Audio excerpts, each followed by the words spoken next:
Okay, anyway, tutuloy ko na lang po. According to Mr. President, hindi niya kilala si Jimmy Cuban at hindi niya kilala si Mark Taguba.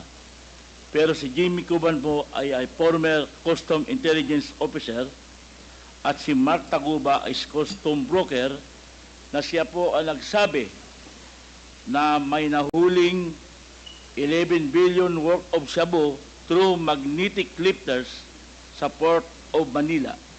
At ang kasama doon po ay si Congressman Pulong Duterte, Attorney Manscarpio at Michael Yang. Okay. Ngayon, according po sa ating former President, Mr. Chair, kailangan daw nating ma-invite o ma-physical na tanungin yung mga